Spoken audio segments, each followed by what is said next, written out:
Hello, everybody.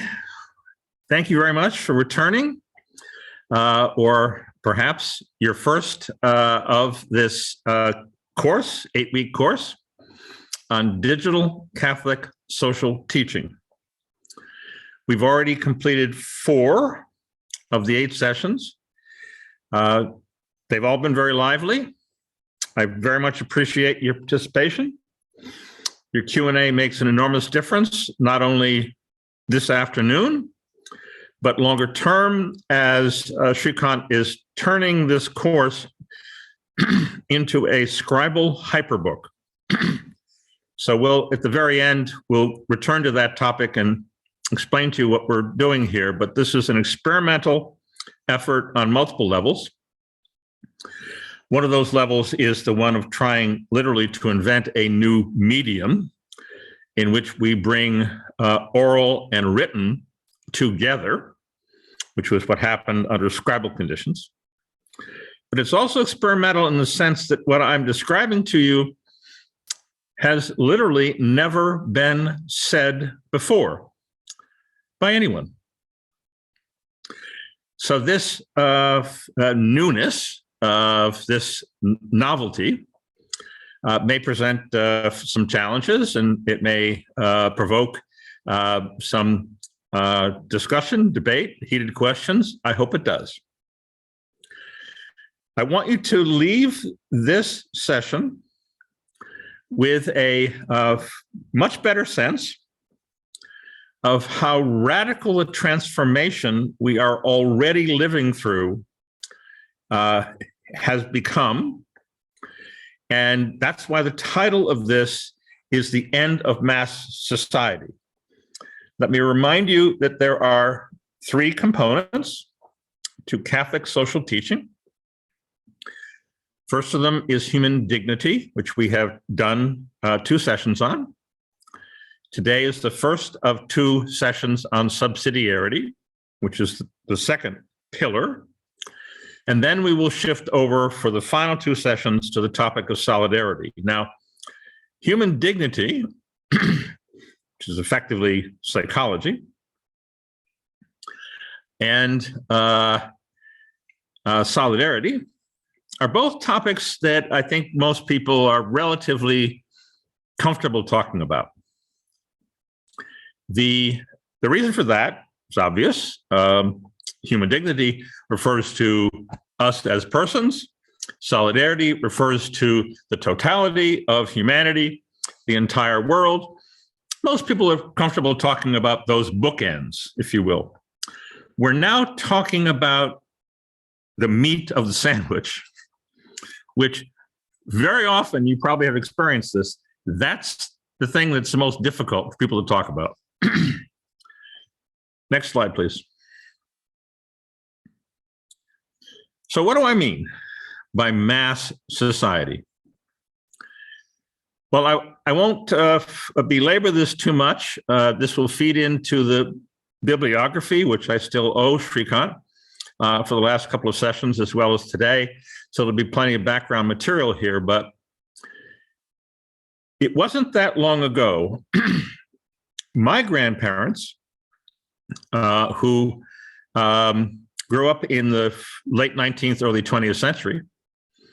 Probably for some of you who are younger than me, it'll be your great-grandparents.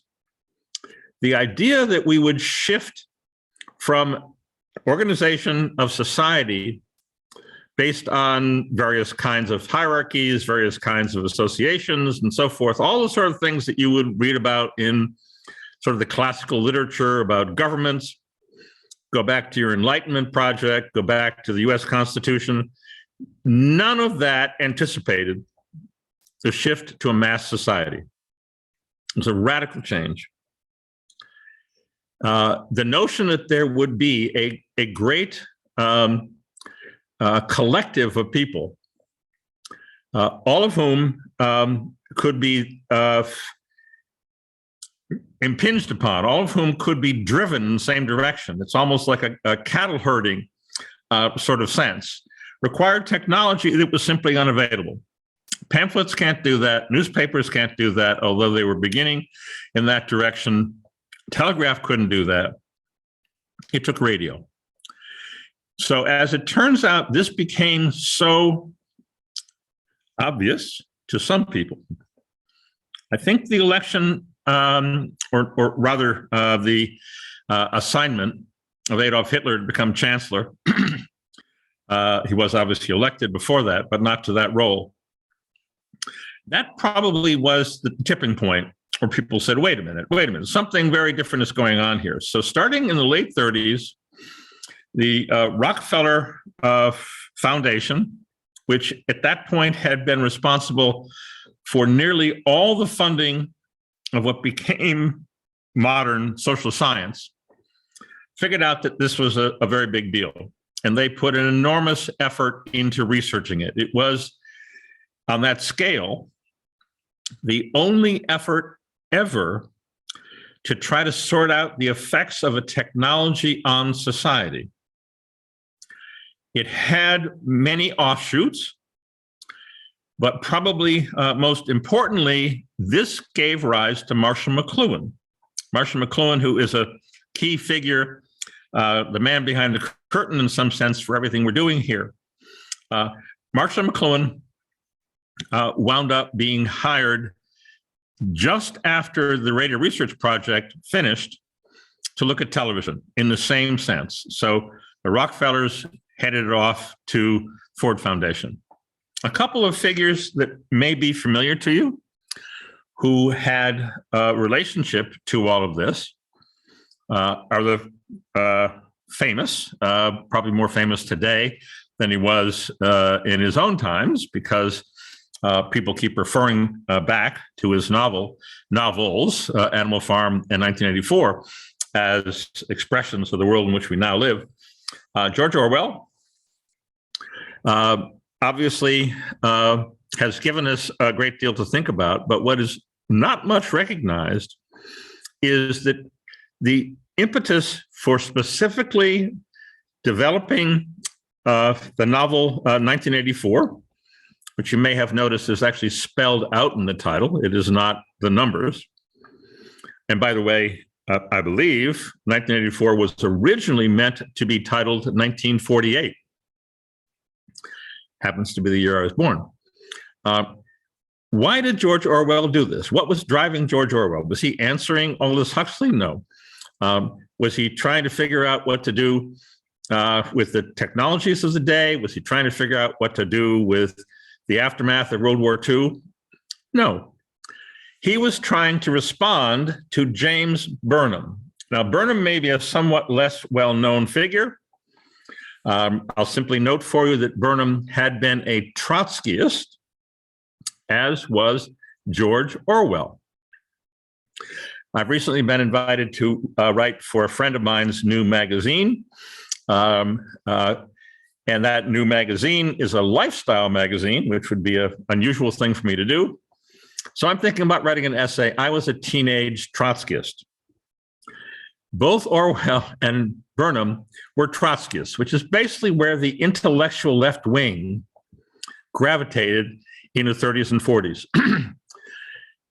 As you know, Marxism is based upon a class society. So the conclusion from the Rockefeller Radio Research Project that we no longer lived in a class society, if we ever did, but instead we lived in a mass society. This really shook things up. So this is happening in the early 1940s. Burnham writes a book about the managerial revolution, in which he describes how capitalism isn't what the Marxists thought it was. And George Orwell stuck with it. He remained a Marxist of the Trotskyist variety. And I only figured this out relatively recently. Debbie and I went to a off-Broadway preview trying to stage 1984. I hadn't read it for many years. And in the process, it became clear that what was going on here was a workers' revolution. The underlying theme here is the workers rising up. So this is a spin-off of all of the various people trying to come to grips with mass society. By the way, that is not the motivation for Aldous Huxley. And so, as you might expect, to the extent that the way I think about these things is useful, I'm much less interested in the plot. I'm far more interested in the author and far more interested in their motivations. And his were quite different. So, a mass society turns out to be a society that has forgotten what it's actually heading towards, and in particular has the feature of having left behind final causality. This is a situation that underscores what Oswald Spengler published beginning in 1918, The Decline of the West. A futureless future is a terrible condition for civilization to be in. In fact, it cannot remain there. Furthermore, there was a concerted effort coming after World War II to try to sort these things out. This is the beginning of futurism. So you'll see when I annotate a bibliography for today, some of the references for that. So this is a truly upsetting, very much social engineering, very much a manipulative environment, particularly after World War II. And that's only possible under mass conditions. So one of the books that I will reference for you was written by a fellow that I know at Stanford by the name of Fred Turner. The title of the book is The Democratic Surround. And so, in fact, the democracy which we are now watching unravel every day on the news, we will see the contrast between Democrats or democratic governments, which in fact we now have come to recognize really don't exist. So this is a completely make-believe approach to the world, as contrasted with autocrats, which is also a make-believe term. So that neither of those things apply to the world we actually live in. But in the 50s, beginning of the Cold War, there was a massive effort to try to make this point. So here we are, we're now 60, 70 years later, and people are trying to return to a 1950s where people can be programmed, because they're part of a mass society, to believe these things. It no longer works. Another reference in the midst of this, it turns out that the fellow who wrote about Futureless Future got wrapped up with some other folks, and they were completely unsatisfied with the notion that we had no future. So they had to invent one, a fantastic one. Television is all about fantasy. So the fantasy future they invented became the new age. So this slide is attempting to zero in on some of the specifics of how mass society was originally built. Some of it obviously happened under radio conditions, but most emphatically under television conditions. Next slide, please. The underpinning of all of this, of course, was the conviction on the part of many intellectuals around the world that capitalism had fundamentally severed the connection between human beings and their livelihoods. This is the undertone in many places, and some places it's the primary chord that people were sounding. What happened to the human soul, as the Marxists would have said, was capitalism. More broadly, the notion that we'd become alienated became very widespread on all levels. And a more modern, perhaps, expression of this would be the Borg. For those of you who are Star Trek fans, or at least familiar with it, you'll recognize the phrase, resistance is futile. This was, to some extent, just a dramatization of the broader situation. To some extent, it may even have have been just a foil in terms of the overall plot lines. But I want to note for you, and this is really just a footnote to the rest of the conversation here, although I'm glad to return to this in the Q&A. The Borg winds up being remarkably similar to what Plato is proposing in the Republic. So in case you've mislaid this connection, what we are presenting tends to be anchored in Plato's student, Aristotle.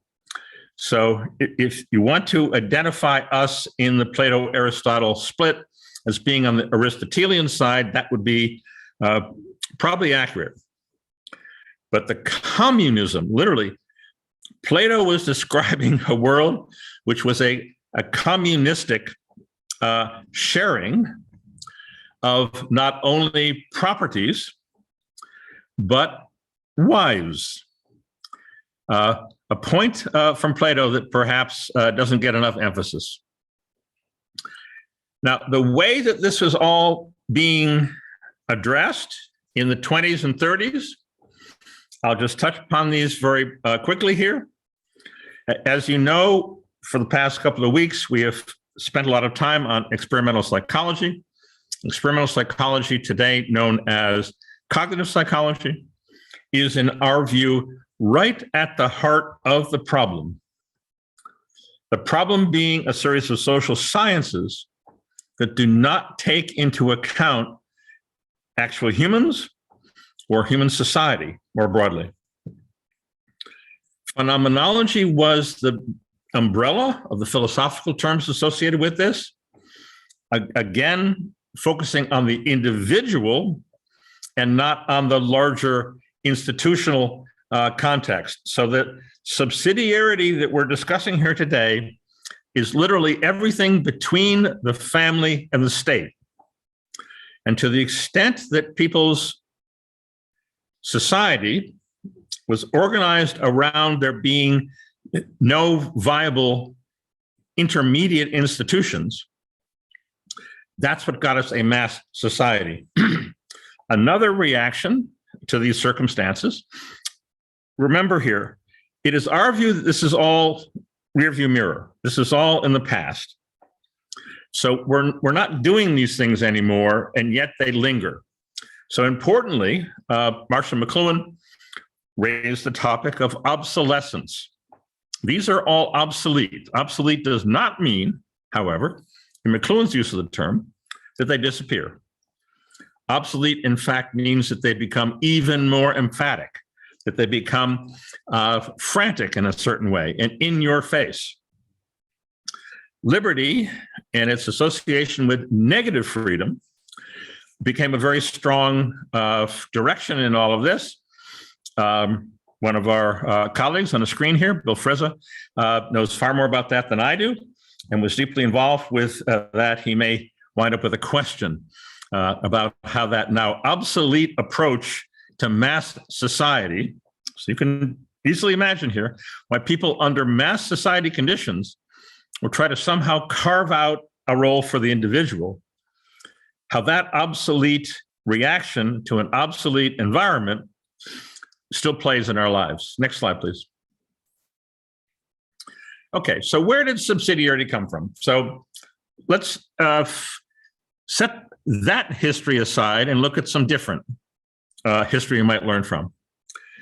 In particular, as we have asserted multiple times, the Western sphere, where I think all of us live, where probably most of us have grown up, the Western sphere is now in the process of trying to reconstitute its relationship with virtue. I could cite 50 different areas where this has occurred.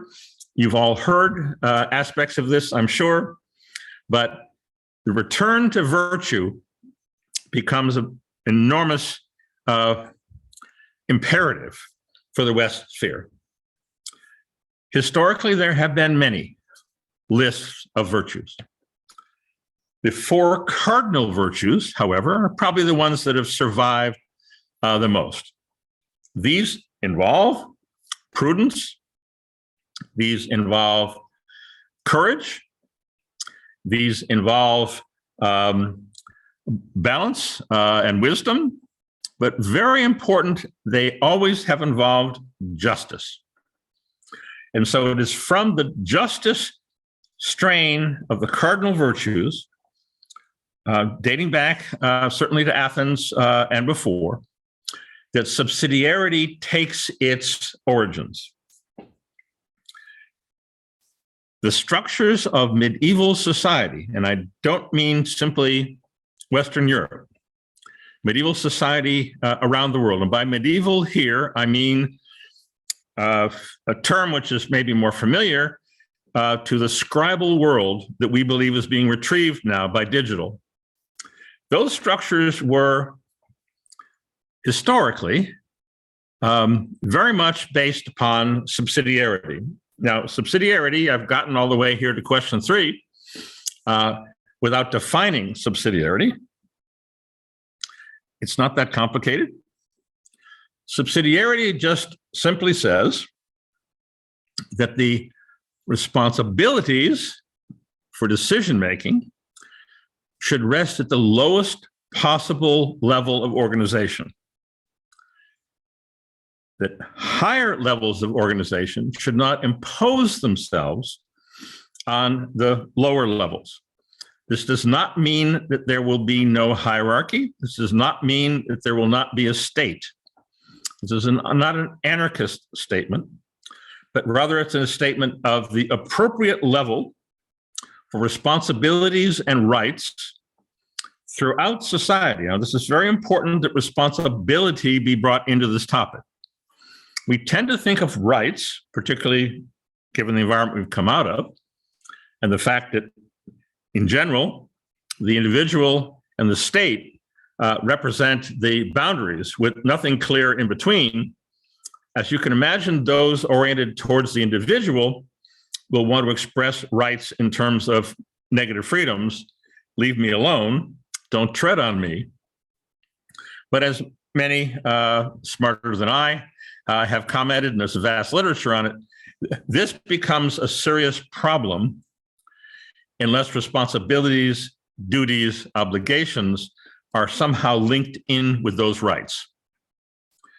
Next slide, please. There's a specific historic link here that you may be unaware of that is worth noting briefly. Following World War II, as you might imagine, having gone through World War I, having gone through a whole series of other upsetting and increasingly disastrous situations, and then ultimately World War II, the question, what will we do with Germany, became a very serious one. We came, I think, within perhaps a few meters or less of Germany being effectively taken out in the way that Russia is now in the crosshairs. That is to say, removed from the system. And in fact, in the case of Germany, it was probably much worse. There were very serious proposals that the entire industrial capability of Germany, which would have been the basis of rearming, and that was something that couldn't be allowed, would literally be destroyed and plowed underground. As it turns out, of course, that is not what happened. Germany instead went through a radical economic transformation, which we're all familiar with. Many of us might drive German cars. We're familiar with their role as an industrial power. That was something that was deliberately built up on the basis of subsidiarity. So I will give you more details in the bibliography, but it turns out that there was, in this debate, one of the issues that came up was, should we, from the top down, decide everything that happens in the German economy? Should we, in fact, use the fact that it is now, was then occupied after World War II, should we use the Allied occupation to impose wage controls, to impose total top-down economic restrictions? That was debated back and forth, and it was ultimately set aside in favor of an approach which was self-consciously subsidiarity. You might describe this as a market-based as opposed to a state-based approach. That would probably be the way that today people would take this, but that was not the way the conversation went on then. And subsidiarity actually became a significant issue in that debate, as I will show you in the bibliography.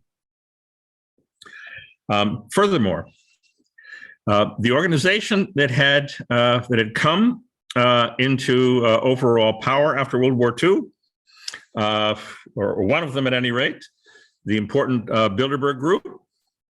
And here we're sticking with the European Union theme here. The Bilderberg Group was presented with an opportunity to include Asia, specifically Japan. So of all the Asian countries, arguably Japan is the one that has been most, again, after World War II, again, is because of occupation, and in particular because of the Rockefeller component of all of that. The Rockefellers, in this particular case, Bilderberg, David Rockefeller, had wanted to bring Japan into this Bilderberg organization to make it truly global. That was emphatically rejected by the Europeans. Europeans did not want to hear about bringing very different sorts of people into their club. The result of which is, of course, the famous 1992 Maastricht Treaty. And those of you who are familiar with the formation of the EU have probably never read the treaty. If you enter Maastricht subsidiarity, you'll be taken immediately to the section in which the term subsidiarity is in that treaty to describe the way they would approach federalism. I've added as a footnote here, doesn't mean they could agree on everything. And in fact, the difficulty they had with promoting Beethoven's Ode to Joy is one indication, because that implied too much religious, specifically Christian backing, and that raised all sorts of issues. So this is was a fascinating process. I happen to have been involved with it, strangely enough, through my connections in Italy, most importantly, the computer company Olivetti. So I had something of a front row seat. What has happened subsequently, for those of you who have followed European and EU politics, of course, is that Brussels, the headquarters of the European Union, has overreached repeatedly in what would have been a union based on the principles of subsidiarity.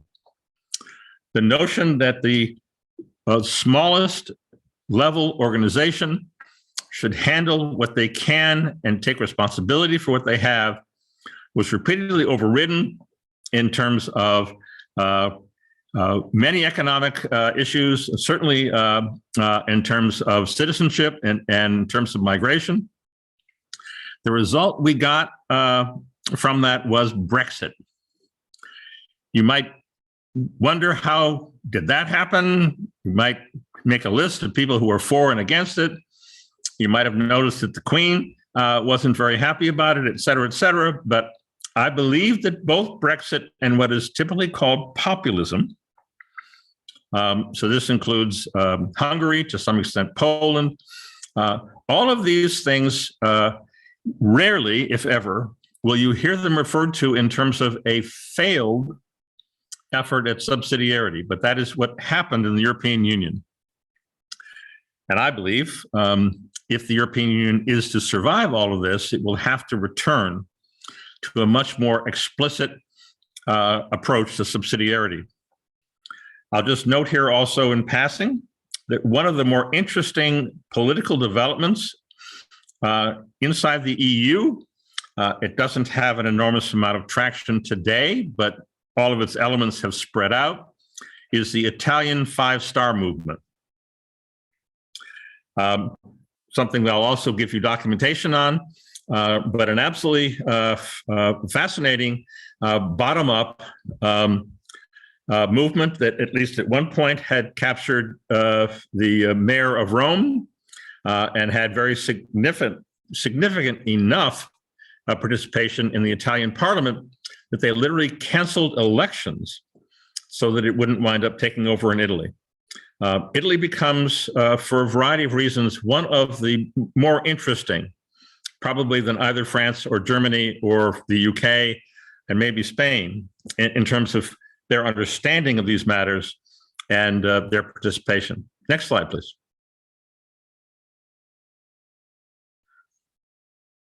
So now I'm shifting gears here a little bit and addressing the question that comes up quite often.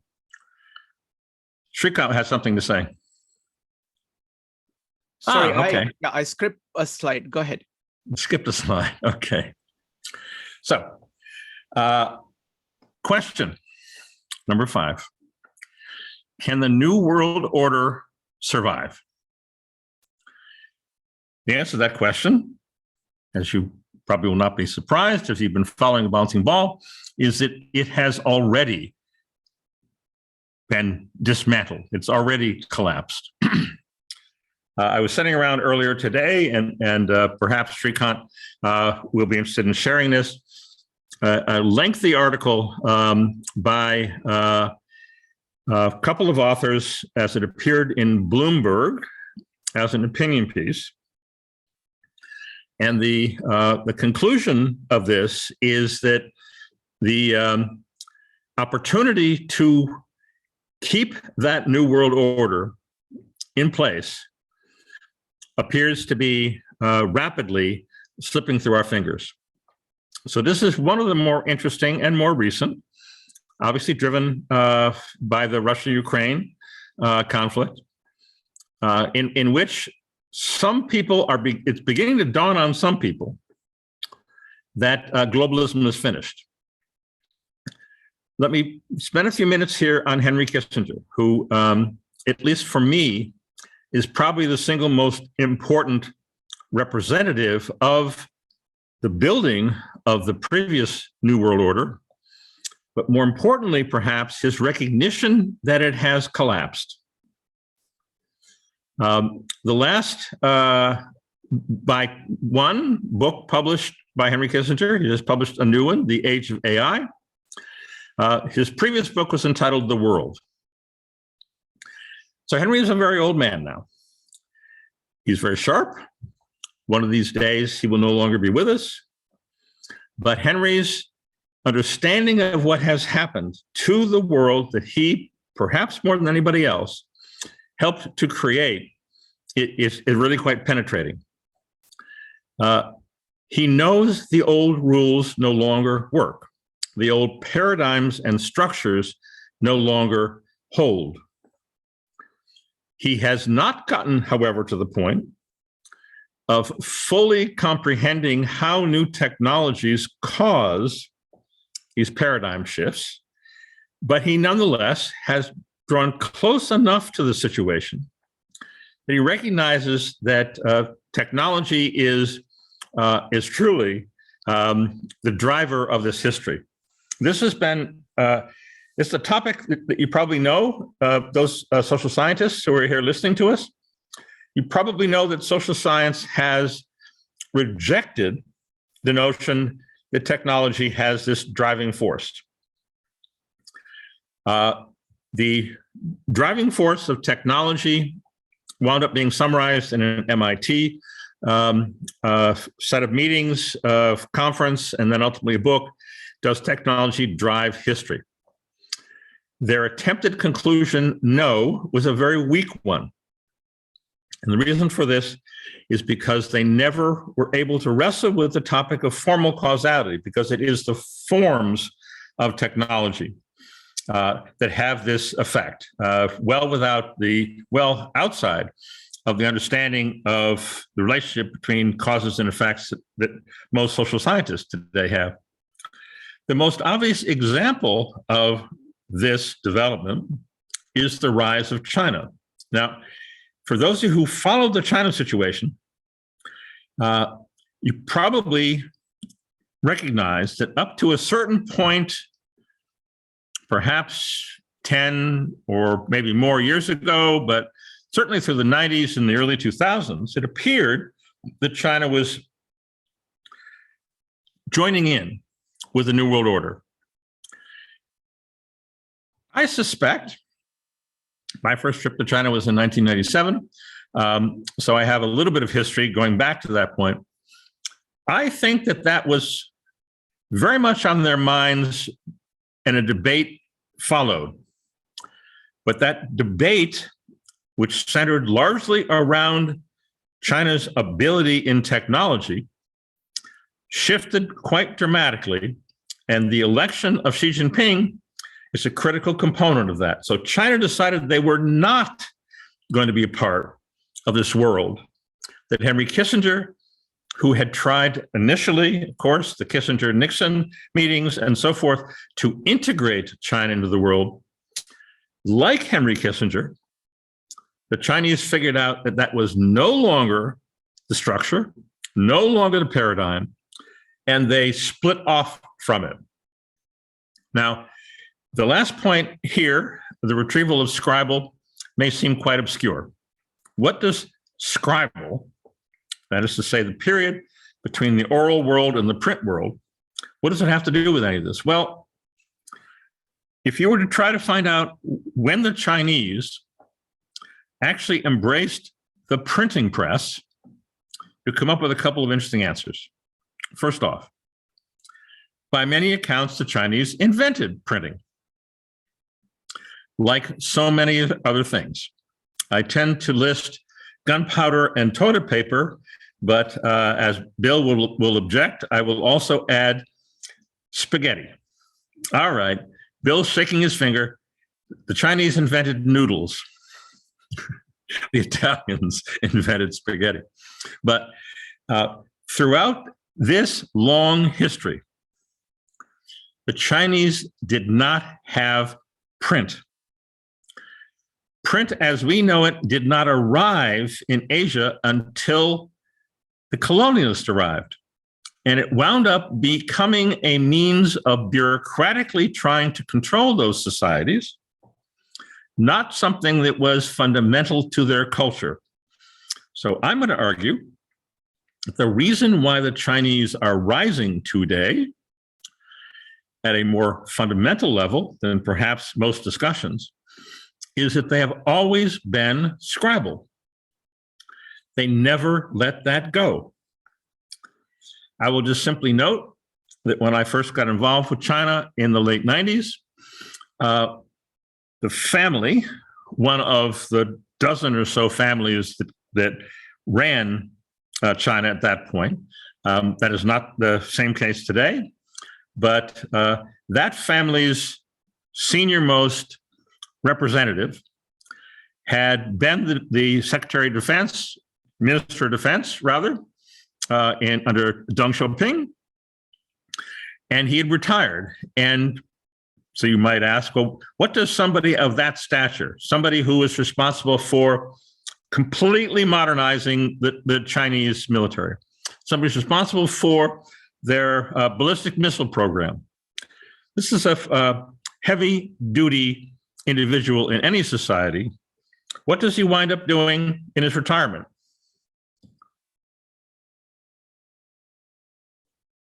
Painting characters. Now, to be fair, Zhong Aiping was on the Long March. And you might very well ask, his children and their children, are they doing the same thing? Probably not in the same way. And yet today's China, China that has risen and has fractured the New World Order, is very much a scribal society. Next slide, please. Okay. Now we're going to do a little bit of a diversion here, just to try to help people. These questions come up all the time. let me see if I can put this a bit more in context. Is social media, Facebook, TikTok, Instagram, on and on, are these digital or something else? And my answer to the question is quite simple. If it's based upon advertising, it's television. If you're paying for it, then it's something else. Raising interesting questions about the firewalls and so forth, New York Times and others have raised. But for those of you who may be familiar with the business of advertising, you probably know that advertising has been recognized for a long time, of course, as an inexact and therefore an approach that needs more and more specificity in order to target, as the term is used, the ultimate goals for purchasing. Demographics was the earliest approach to this, and so we wound up with a population being divided. That continues to this day into various age groups, into various ethnic categories, and sometimes of cultural categories, which begins to transition into psychographics. So the goal of trying to identify psychological categories for advertising targeting obviously took over from this relatively more crude demographics. But the view in the 1990s, for those of you, I remember Debbie going out and hiring advertising people, and the sort of conversations that people had, and the ultimate goal, the pot of gold at the end of the rainbow people were looking for in those days was called one-to-one marketing. And one-to-one marketing was recognized as something that would need somehow to get everybody into the game, so to speak. So what has in fact happened with an advertising business model based social media, and by the way, this linkage is at the basis of things like the social dilemma. So the folks who have been promoting, whether it's Shoshana Zuboff with her surveillance capitalism, or whether it's Center for Humane Technology, Tristan Harris et al., or the movie that I'm sure you're familiar with, this is ultimately dancing around this topic of business models and advertising and the imperatives associated with them. So I want to just simply conclude here. If everyone has become a broadcaster, then likewise, everyone has become a terrorist. Because in fact, the job of a terrorist is to get your attention on television. It's not to kill people. It's not to achieve a military objective. It is a psychological warfare technique. And so the fact that social media has become so toxic is built right into the structure. Television was held back by a whole variety of constraints. Most obviously, the fact that basically radio networks became television networks. So there was a limited number of suppliers. Secondly, those suppliers had a whole lot of things that they understood, either by practice or literally by law, that they could not do. And so in this regard, I will draw your attention to the movie, which you may be fascinated to go back and watch, now available, I think, on Netflix, called Videodrome. Videodrome is about the limits to where you could go. And we have reinstalled those limits with all of these attempts at shutting down various kinds of speech on social media. But of course, it leaks out anyway. And so television, as the origin of terrorism, has invaded our lives through social media, which is the final, obsolete, but nonetheless in your face, or probably more importantly, in your children's face, version of all of this. Next slide, please. Actually, the final slide. What I tend to do in these lectures is to present something to you and then ask myself the question, is this even plausible? It is what is I've described as the end of the mass society. Could that possibly happen? Or are we just inevitably going to be sucked in more and more? Every attempt to stand up against mass society under television conditions obviously failed. In fact, it has only become dramatically worse in the process. And so I perfectly recognize that it may very well be that the notion that we're presenting, that a new paradigm can break through against that previous paradigm, might seem difficult to believe. I understand. But let me summarize, nonetheless, what I'm talking about. First of all, at the core of this breakthrough is a recovery of the human psyche. If that does not happen, if people do not return to an understanding of the form which makes them human, then the breakthrough is not likely to occur. I believe that that is already highly evident, particularly in what we are calling smart 20-somethings, but certainly children even younger than that. Spend some time with the kids and tell me what you think. As we have noted repeatedly, the character of this recovery is the need to rebalance our inner senses. We've done a lot of work on this subject. I'm just summarizing it here. We're shifting from a fantasy world where one world order, where the West restoring itself around its fight on behalf of Ukraine. These are fantasies. These are not attached to the underlying reality.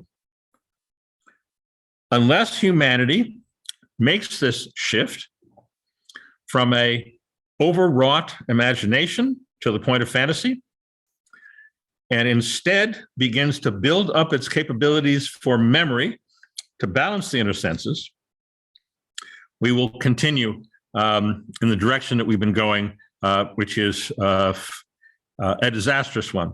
I think the evidence on many levels is already that this has begun in earnest, not the least of which is the fact that the entire hierarchy of China, particularly including the senior members of the Chinese of the Communist Party of China, CPC, they are all being trained in not just Chinese classics, but also Western classics.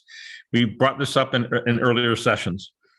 This shift in education, including adult education, including education of those in the highest level of power, is quite remarkable in my knowledge of how cultures deal with these questions.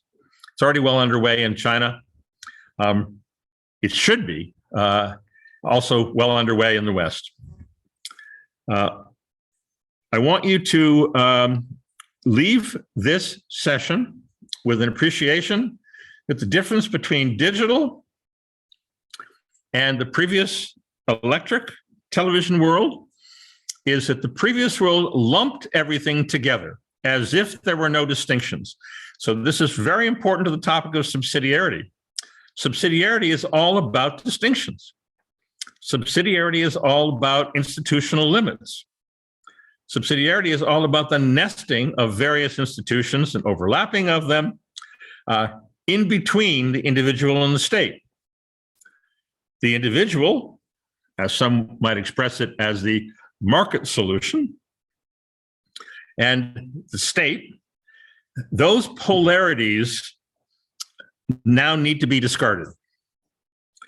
And the attempt to lump everything together is now in the process of being fragmented. And the fragmentation of the New World Order is only one among a vast range of these things. As we all know, because either we have done it or our friends have done it, leaving multinational corporations and starting a career in a startup, starting a career where you and your family support themselves, moving to a world where in fact a family can live on a family of four, let's say, can live on a single salary. This is not hippie back to the land stuff at all. This has become very widespread in our lives, our friends' lives, and this is just the beginning. We are decoupling from these larger organizations. We are thinking through how we might, in fact, be able to build smaller associations. That is at the heart of subsidiarity.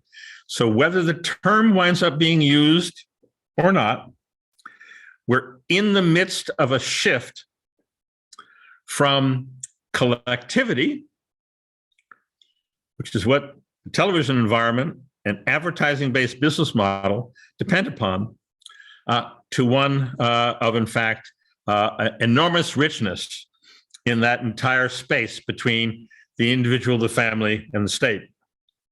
So I'll just wind up here by saying, and I'm sure I did this in part, hoping that it might provoke some questions, that the term great chain of being has been used in a wide variety of ways.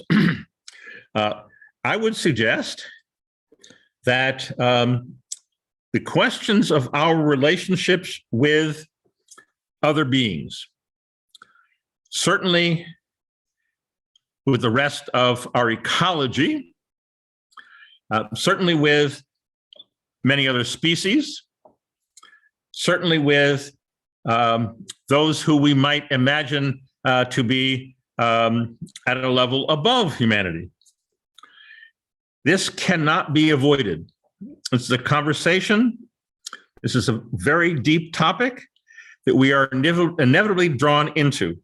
And so as subsidiarity begins to become a fundamental aspect of our daily lives, we will also, in fact, be asking questions about all the rest of those relationships and where the responsibilities as well as the rights might lie.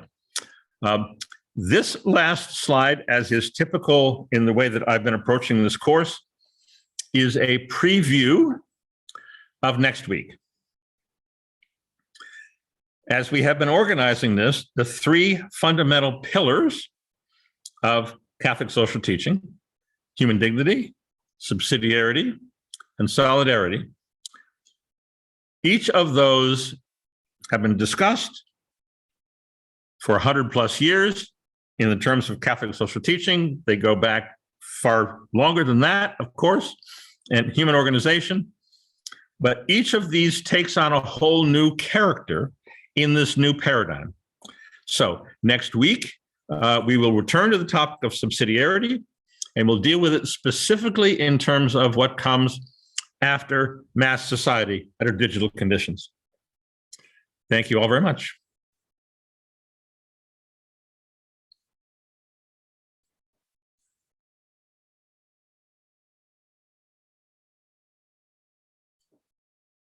All right. You're muted. There you go. Wonderful. All right, folks. So it's time for Q&A. Go ahead. I have lots of questions myself, but your questions take priority over my questions. So go ahead and type an exclamation mark if you would like to ask questions. You can go ahead and ask multiple questions. I'm going to start with Allison, Bill, and Maxwell. Give me just a second. Hold on here. Just try to keep your questions brief. What we're going to do is that we're going to collect all the questions, look at the shape of them, and then we're going to go through all the questions. All right. So Allison, go ahead.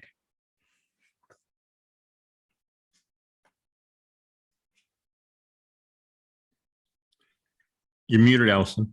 Allison, go ahead and unmute. Sorry, sorry. Is TikTok the pamphlet of the day? Wonderful. Like compliments or any of those? Okay. It's TikTok pamphlet. Beautiful question. Very short. Excellent. Next up is going to be Bill. Bill, go ahead. So Mark, you mentioned early in your presentation, very briefly and in passing, final cause. And as you know, I've tried to draw you into conversation on that subject many times without success. Let me try again today. Where does final cause fit in all this? Wonderful. Excellent question. We'll definitely get to this final cause.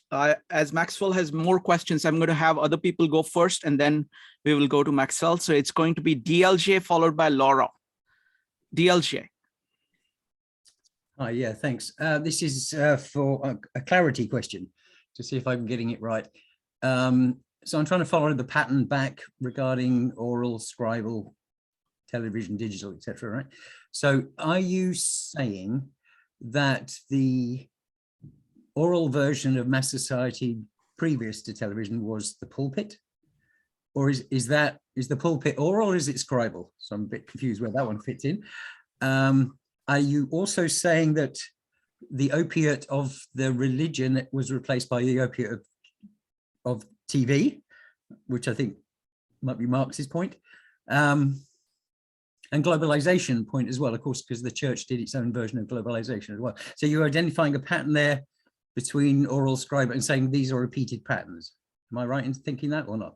Okay, excellent question. We will go to this one. So opiate. All right, excellent. Next up is going to be Laura, followed by Joe. Laura, you need to unmute. Okay. From an education. Laura, you have multiple devices open. So multiple devices, you need to log off to other devices. I'm going to go to other people and I'll come back to you. You need to log off from your other devices. Joe, go ahead. Yeah, I was just wondering if you could clarify just, I know you've spoken about this in the past, but how we would rebuild our inner senses. So, okay, rebuild inner senses. Okay, next up is going to be Maxwell. All right, thank you. So I had a few questions. Maxwell, go ahead. So I had multiple questions. Something that I don't see you bring up very often, if I've ever seen it, Mr. Stahlman, is gaming. Like a lot of young people are involved in video games and role-playing games nowadays. There was a huge rise in the Steam user base. When the pandemic hit, it jumped like it almost doubled, at least doubled. And maybe somewhat related to that. So what would be the tie between the social credit system that people are talking about happening in China and potentially happening in the West? Is that tied to gaming, and how does that relate to subsidiarity in your view? And I think that algorithms are probably also going to be tied into a social credit system if it ever comes to pass through the digital information gathering. That's all. Excellent questions. Thank you, Maxwell. Next up is Laura. Laura, go ahead. Laura, you need to unmute. Okay, next up is going to be Judy. Judy, go ahead.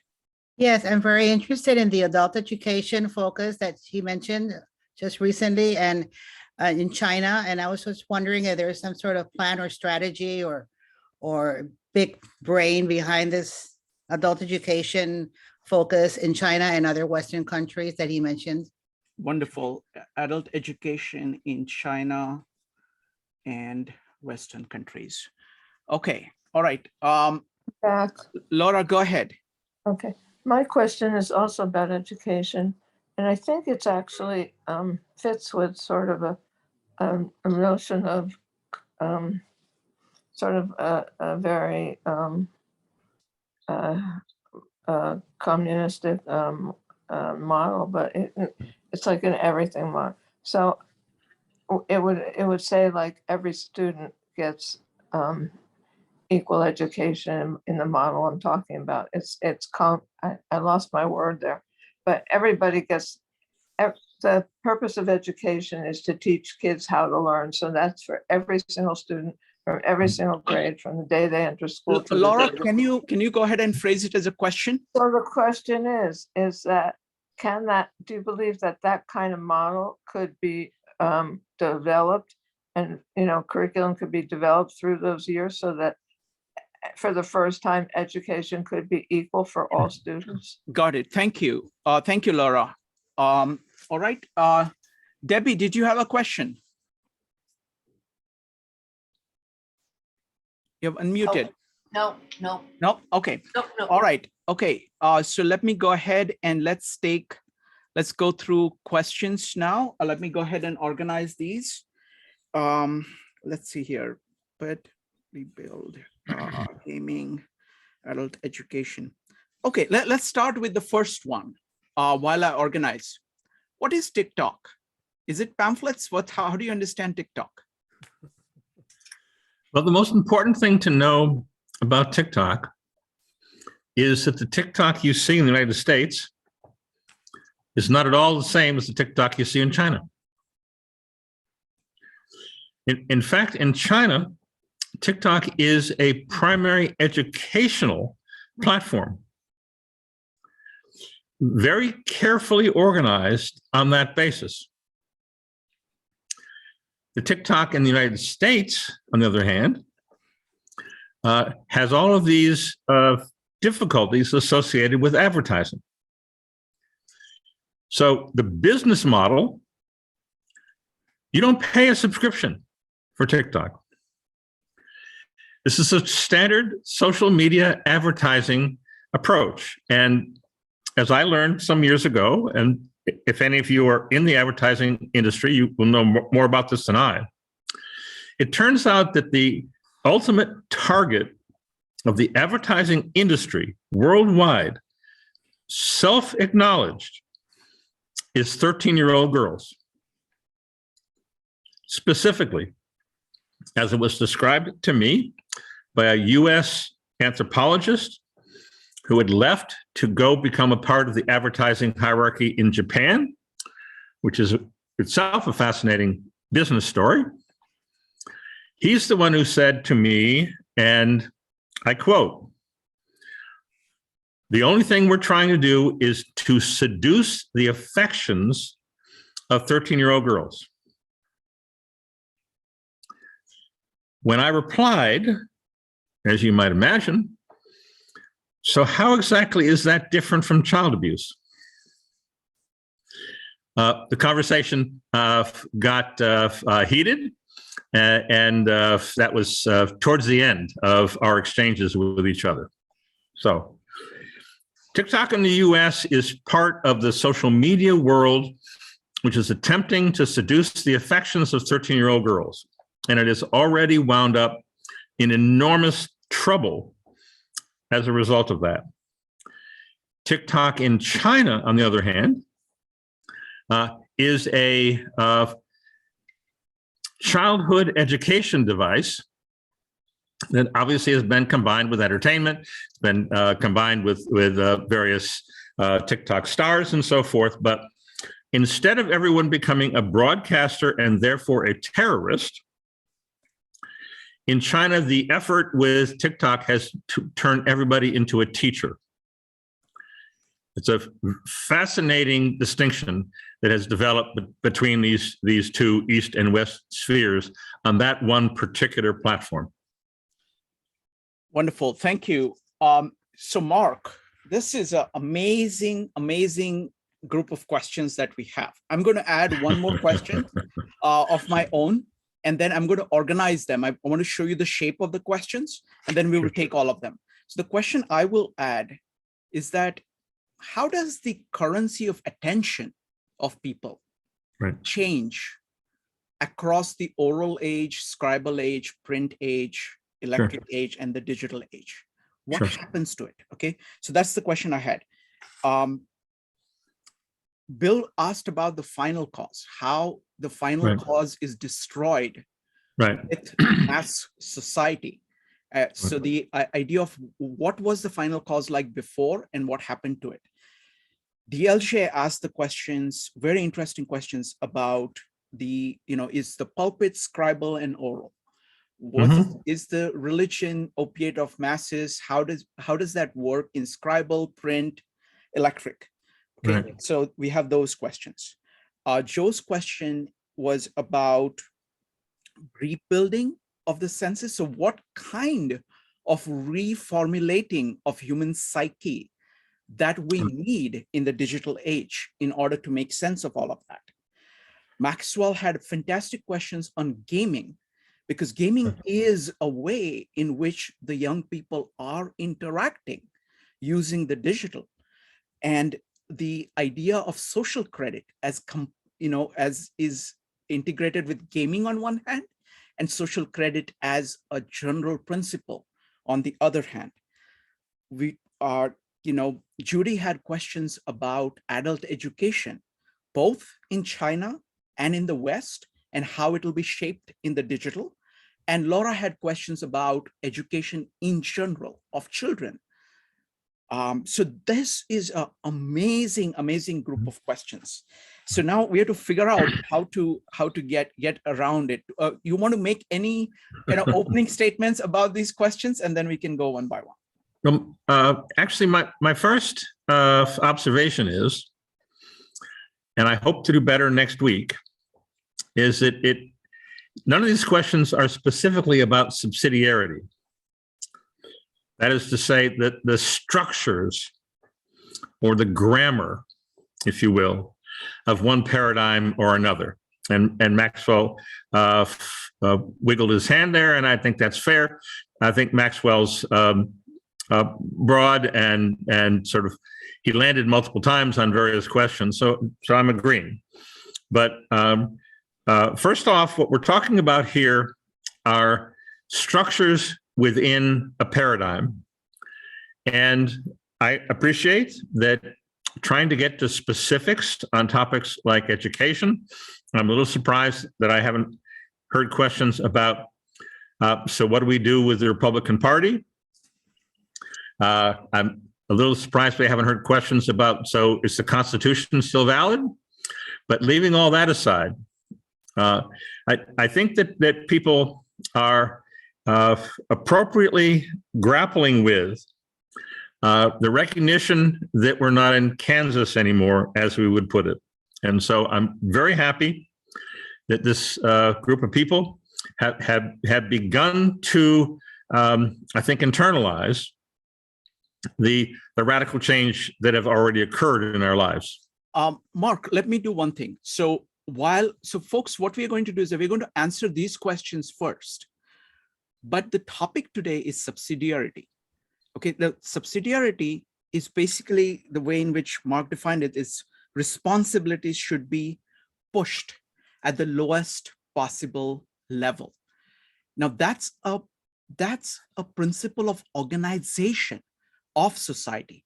So I encourage you to think, as Mark is talking about these questions that you already put on the table, think about your questions about that and how it applies in the digital context.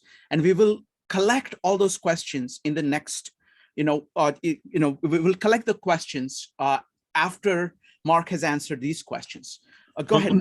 Next week, I will be focusing on the digital implications for that organization. And so I appreciate that today I did some background history. I tried to provide some context, and that pattern of trying to situate the conversation and then come back next week to delve more deeply into the digital implications. And so please understand, I'm not being critical. I'm being very appreciative and enjoying, in fact, all your questions. I hope to see you back next week as we dig into the digital implications. All right, so let's go with questions. How is it that the mass society destroyed final cause? Well, in order for there to be a robust understanding of causality, you would want to have many layers of society acknowledging, supporting, and actually refining our understanding of causality. Or as Aristotle put it, if you wish to understand anything, you must understand its causes. In fact, the modern world, long before mass society, had already deliberately begun to undermine that connection. David Hume gets a lot of credit, as he should, for suggesting that we just don't need this topic of causality at all, and certainly no distinctions among the various causes. The four causes that Bill is highlighting, final cause, with Charlton Heston playing Moses in the parted Red Sea behind him on his green screen. Those four causes, as described by Aristotle, are the familiar billiard ball, efficient, or probably should have been named kinetic, but in any event, it's the billiard ball type of cause and effect that we tend to think of whenever cause comes up. That is, in many ways, the least important dimension of causality, as not just Aristotle, but moving us all the way through the Middle Ages, moving us all the way up to the point of David Hume and others in the print world. And so, in addition to efficient causality, Aristotle described, formal causality, which we spend a lot of time talking about, material causality, which is now morphed into something called complexity science, and very crucially, final causality. Final causality is typically associated with the term teleology, or purpose. So I would suggest that if people have a purpose and civilization is holding together around that purpose, the only plausible final causality for the Western sphere is Christianity. There are no alternatives. So if the goal is to undermine Christianity, to undermine the human soul, to undermine any sense of stability and what it means to be human, then final cause has got to go. As late as the end of the 19th century, we had very important figures like, for instance, Charles Saunders Peirce, C.S. Peirce, who spent a great deal talking about causality. For him, final causality was absolutely critical. Now, as it turns out, Peirce believed that what he was doing was amplifying medieval understandings of structures and grammar. So it's not surprising, perhaps. The direct answer to Bill's question, though, is as you submerge individuals into the Borg, what do they need to know? What do they need to care about? It becomes a matter of fulfilling the goals of the Borg in which they have no participation. That is a recipe for the disaster that we are now living. Thank you. Next, let's take Maxwell's questions about gaming and social credit.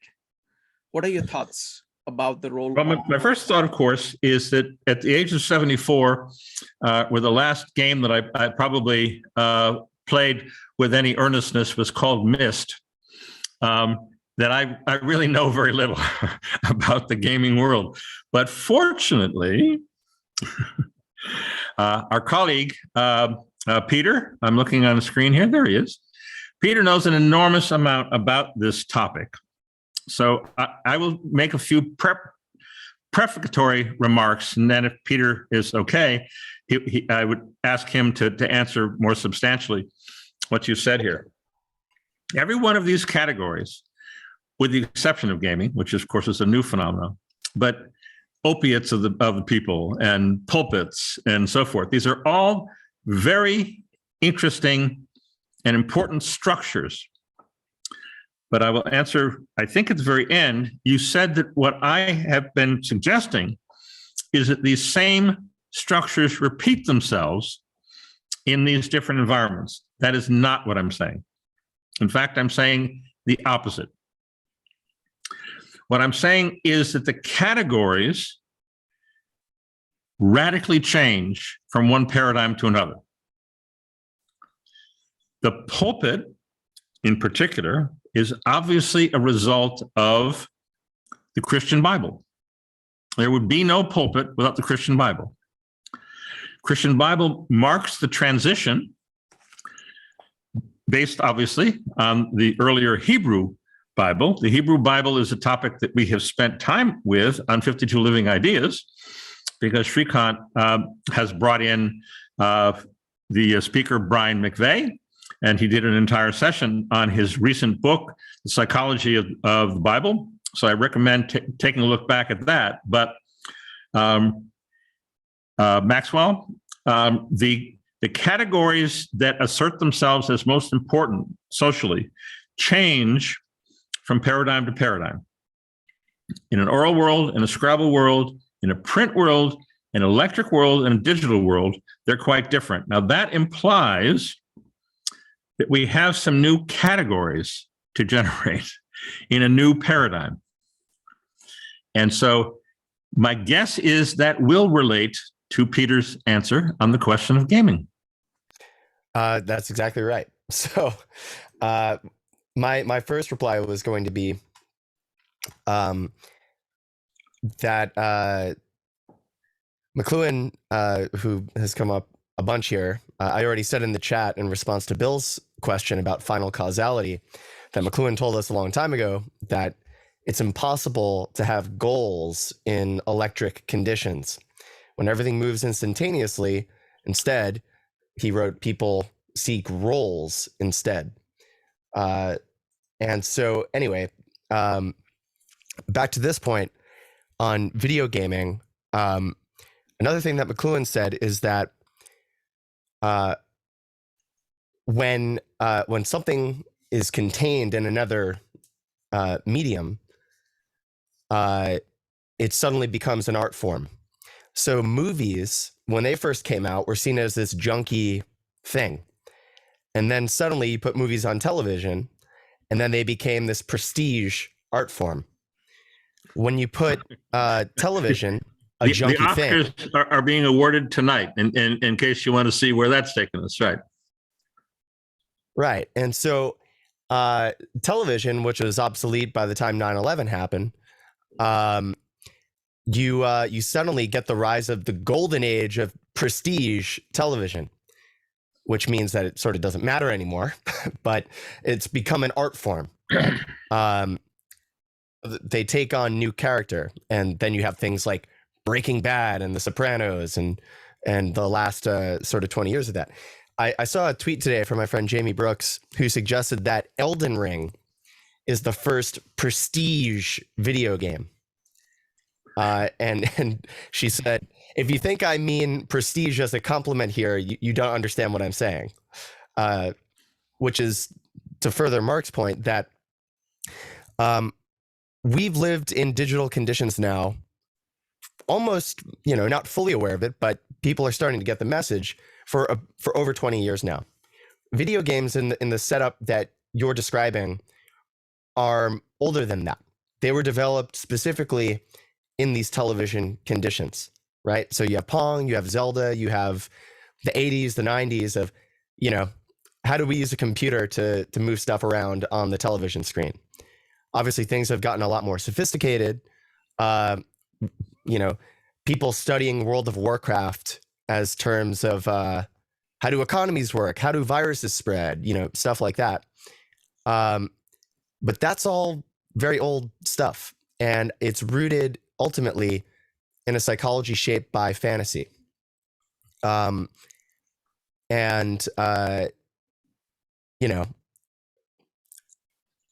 sort of a what side of the silicon do you end up on, I think, is the question.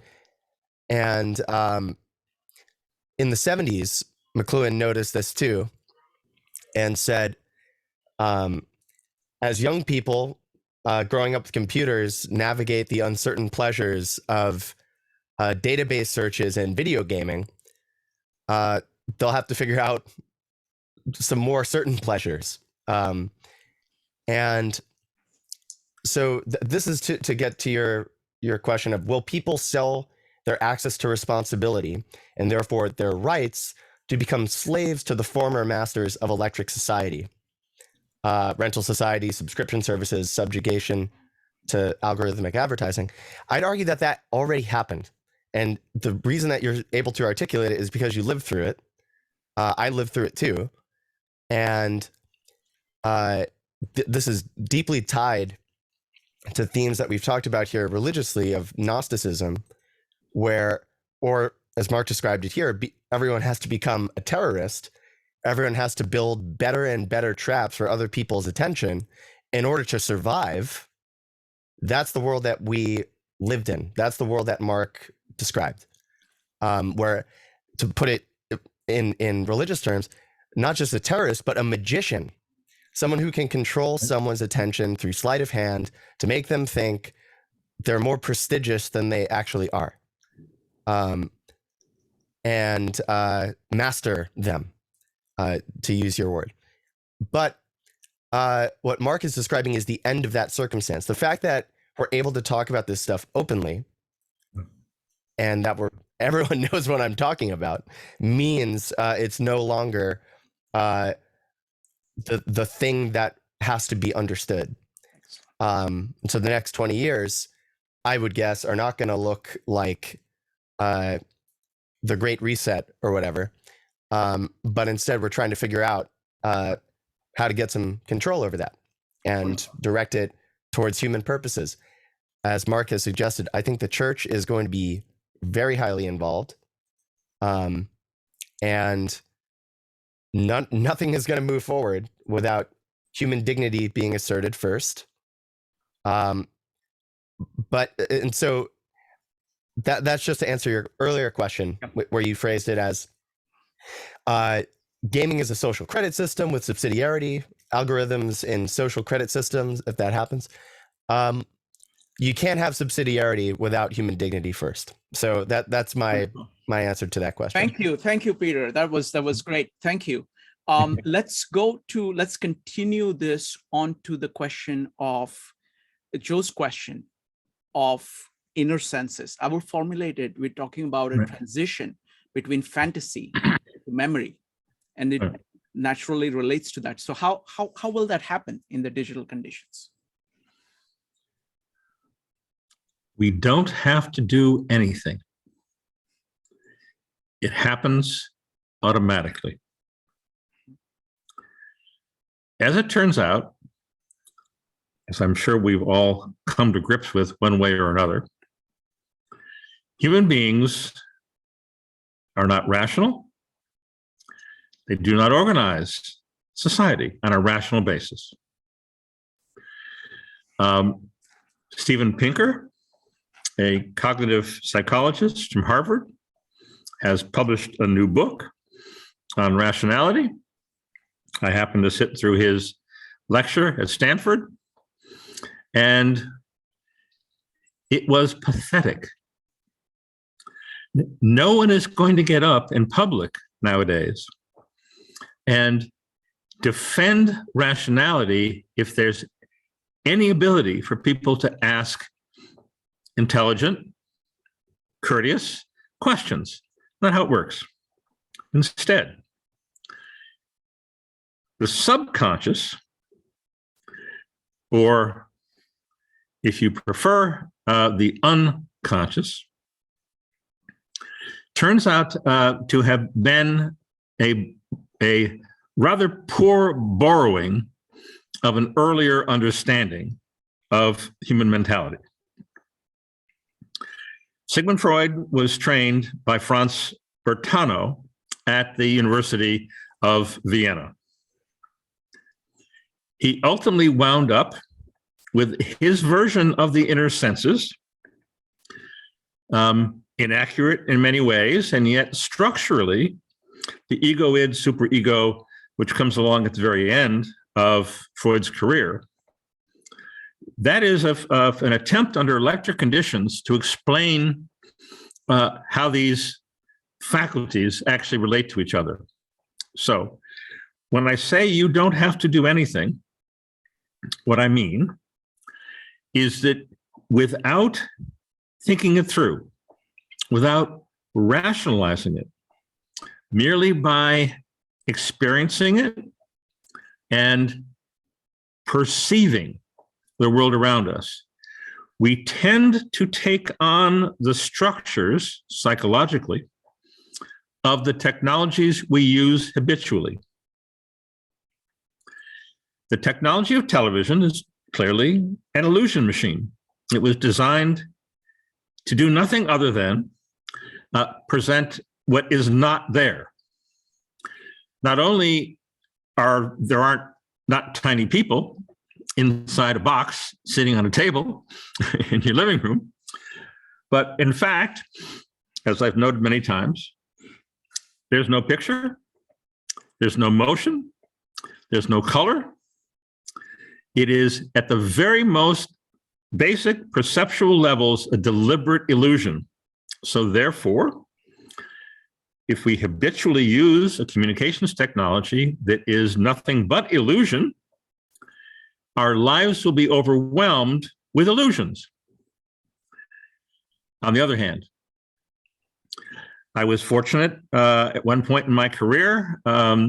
I probably have more of a technology background than most on the screen here.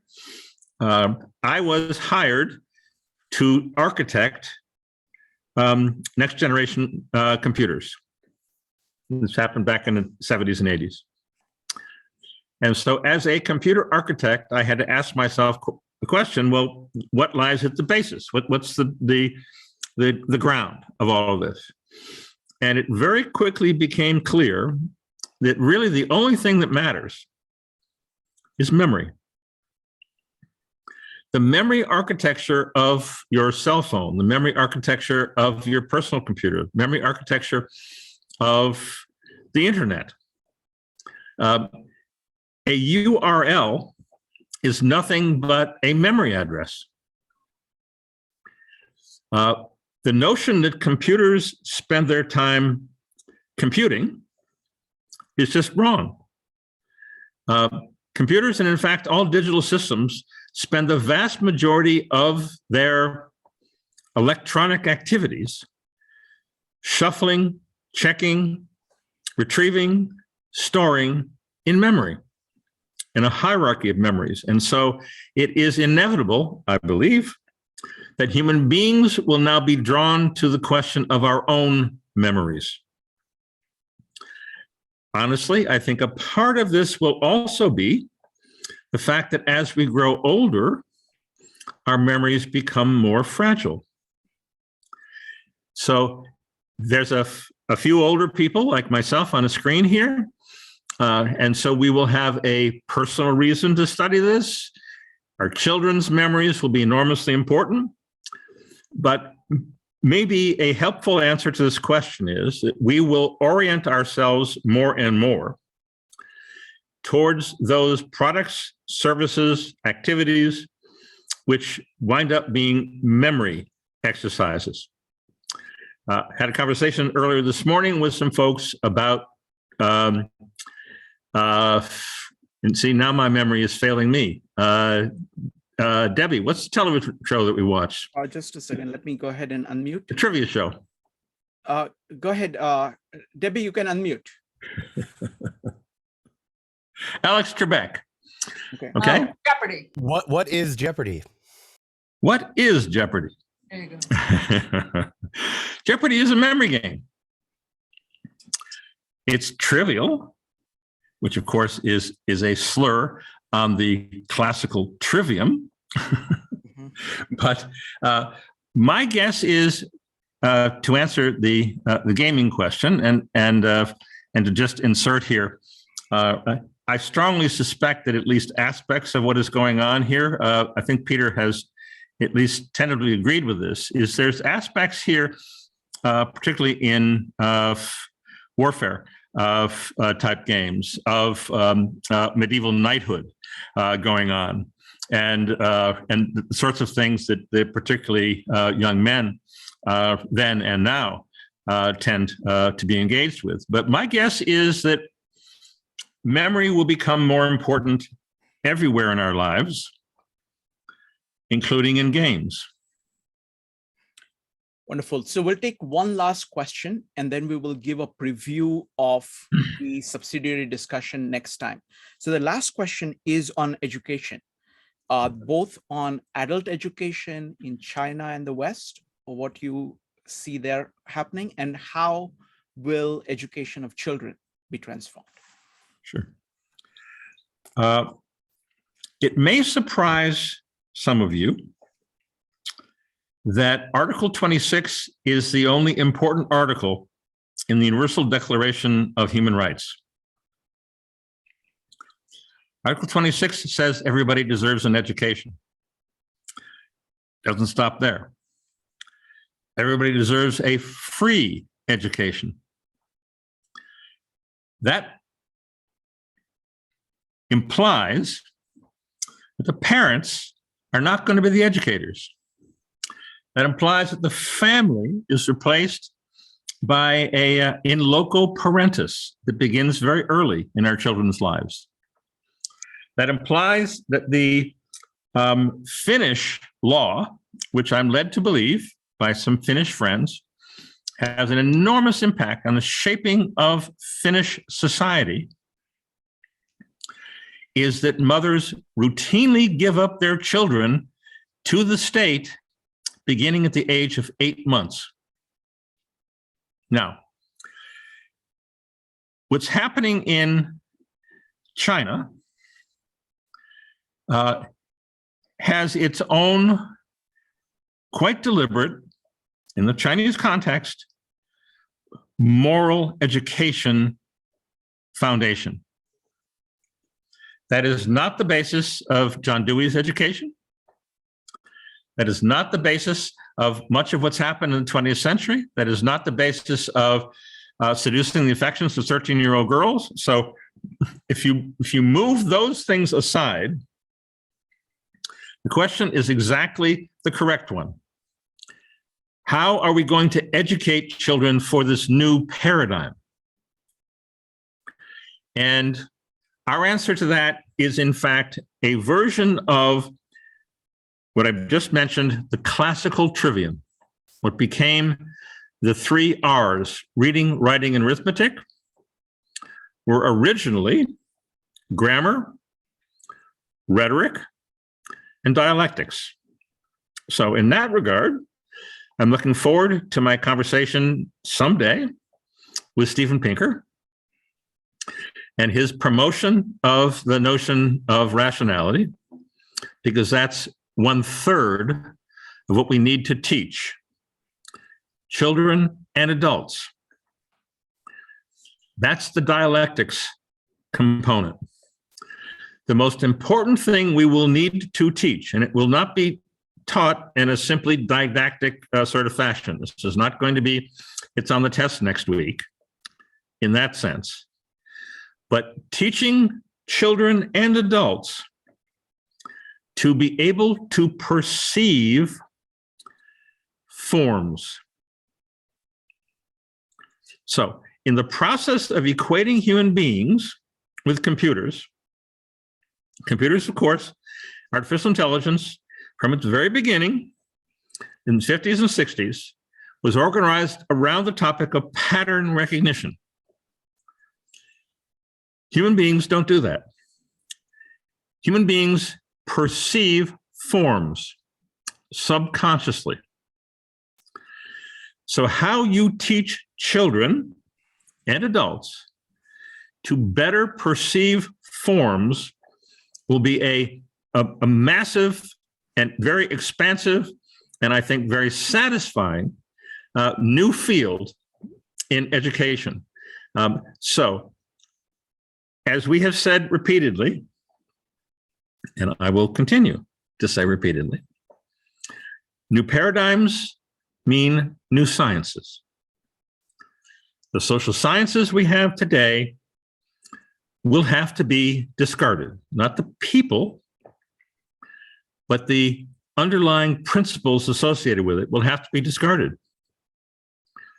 And as new sciences are developed, I'm absolutely certain that education will be at the center of those new sciences. We are going to bring humanity back to a much more balanced and stable condition through attention to this question of education. And we at the center and so forth are beginning that process hopefully later this year. We're launching a online university called Trivium University. We have a long ways to go to pull that off. We have some very talented people who are already working with us on this. You may have noticed that there are scores, if not hundreds, of new schools being launched at all levels. I frankly don't know what will survive in all of this. I don't know if Montessori is an appropriate approach. I don't know yet, but we're going to be teaching effectively a graduate school level, which I guess should be called adult education, on the class Trivium, hopefully beginning in the fall. And as a result of doing that, as a result of working with others in this area, I hope we learn a great deal more. But your question is very appropriate. Education is going to have to be radically reimagined. Wonderful. Thank you. Thank you, Mark. Mark, can you give us a preview of what we are doing, what you're doing in the next session? Since digital, remember that digital is named after digits. By the way, sorry. A thumb is not a digit. So we have 4 digits on each hand and 5 on each foot. We've got 18 digits, and they're all separate one from the other. So we can put different colored nail polish on, we can slip different rings on them, we can do all kinds of things with our separate fingers and toes. That is what replaces mass society. It's no longer a lumping together of everybody and everything. It's increasingly noticing distinctions, separating. And so under digital conditions, subsidiarity, which has been suppressed to the point that you will not find any detailed discussion of this. You go out and try to find the literature on subsidiarity, you'll find a lot about European Union. You find some relatively obscure articles about organizing government, and then people head away. So the basic answer to the question here, which we'll try to explore next week, is what will subsidiarity, which has been sidelined under electric conditions, what will it look like under digital conditions? And that'll be a 3 spheres conversation. That'll be blossoming of different cultures conversation. It'll be a what did it look like under medieval scribal conditions conversation. Hopefully we'll be able to flesh out the topic of subsidiarity and have a conversation about it after that. Thank you. Wonderful. Folks, look forward to seeing you there. Keep coming up with your questions. We put the Scribble Hyperbook in the chat. I think Joe did it right in the beginning. You can go ahead and interact with this entire, I'm going to post it again. You can interact with it. You can put your questions there. Mark looks at it. He will be able to bring those questions, either respond to them online or bring that discussion into the conversation in the following sessions. The pages there have not only the videos, but the video is indexed by questions. There is all the audience questions, there is bibliographies, there are slides, there are lecture notes by Peter. So it's a great resource. So go ahead and copy that. And we will see you next time. Thank you, Mark. And thank you, Peter, for your comments today. And great question, folks. Thanks, Bye. Peter. That was great.